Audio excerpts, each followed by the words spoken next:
One of the most anticipated movie of the year is finally here. Christopher Nolan brings Homer's legendary Greek epic, The Odyssey, to the big screen. And after months of hype, breathtaking trailers, and one of the most stacked cast assembled ever, the big question is, did Nolan actually deliver another masterpiece? Well, I just watched it, and today we are breaking down the good, the bad, and the ugly, all completely spoiler free. And let's get started. The Odyssey follows the legendary Greek king Odysseus, who begins an impossible journey back home after the Trojan War. But returning home isn't as simple as sailing across the sea. His voyage turns into years-long struggle filled with mythical creatures, ruthless enemies, impossible temptations, powerful gods, and breathtaking sacrifice. While Odysseus fights to reunite with his wife Penelope and his son, those waiting for him back in Ithaca are fighting their own battle to keep hope alive. At its heart, this isn't an adventure movie. It's a story about perseverance, family, loyalty, sacrifice, and what someone is willing to endure just to get back to the people they love. Now let's begin with the good. Let's start with what this movie absolutely nails. First of all, Matt Damon as Odysseus. He completely carries the movie. From the moment his journey begins, you feel every emotions alongside him, his fear, his determination, his exhaustion, and above all, his desperate longing to return home. Matt Damon once again proves why he is one of the Hollywood's finest actors. He makes Odysseus feels like a real human being instead of an untouchable mythical hero.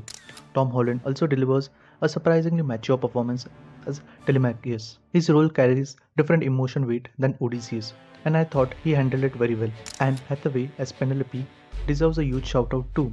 Every scene she is in has emotional conviction. Without saying much, she communicates years of hope, pain, loneliness, and resilience.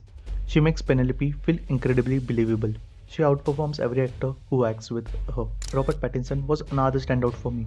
Every time he appears on the screen, he added energy to the scene. Every supporting actors with relatively limited screen time managed to leave an impression. Especially actors like Himesh Patel and John Leguizamo makes the most of every minute they are on the screen. They may not have many scenes. When they appear, they grab your attention. And they seemingly outperform some of the major actors in the movie. Now let's talk about something Christopher Nolan fans always expect, the visuals. The movie is absolutely stunning. The scale, the landscape, the practical locations, the cinematography, everything feels massive. Nolan's commitment to practical filmmaking shines throughout the movie. Instead of relying heavily on CGI, he once again chooses real location, practical effects wherever possible, and physical filmmaking. The commitment gives the movie a sense of authenticity that's becoming increasingly rare in modern blockbusters. The mythical creatures never feel like simply pasted onto the screen. They feel like they belong to the Nolan's grounded interpretation of Greek mythology. And honestly, there were multiple moments where I simply sat there admiring what I was looking at. This is exactly the type of movie that deserves to be experienced on the biggest screen possible. One thing that genuinely surprised me, Christopher Nolan has mentioned before that he'd love to make a horror movie someday. And after watching this movie, I think he'd absolutely crush it. There were two sequences, one involving Cyclops and another, I won't spoil, that created an atmosphere of pure tension and dread. They're suspenseful, unsettling, and incredibly well directed. If Nolan ever makes a horror movie, I'm buying my ticket on day one. If you're enjoying the review so far, make sure to hit the like button. If you're here, subscribe for more reviews, anime contents, and everything that's happening in pop culture. Now let's talk about things that didn't completely work for me. The bad. The biggest issue I had was the pacing in the first half. It takes time building the world and introducing different characters, kingdoms, and motivations. While I appreciate the ambition, I do think some viewers might find this section slower than expected. The movie really comes alive during the second half, and for me, the third act is one of the Christopher Nolan's strongest finales. Once everything starts coming together, the payoff is absolutely worth it. Another thing worth mentioning, if you are not familiar with Greek mythology, the movie can occasionally feel overwhelming. The movie doesn't always stop to explain everything, instead it trusts the audience to keep up. Some people will love the approach, others may find it slightly confusing. I also wish few supporting characters had more screen time. Nolan sometimes convinced A-list actors to appear even for relatively small roles. And while everyone performs well, I couldn't help wishing we got to spend a little longer with some of the characters. Now let's address the controversy surrounding the movie, the ugly.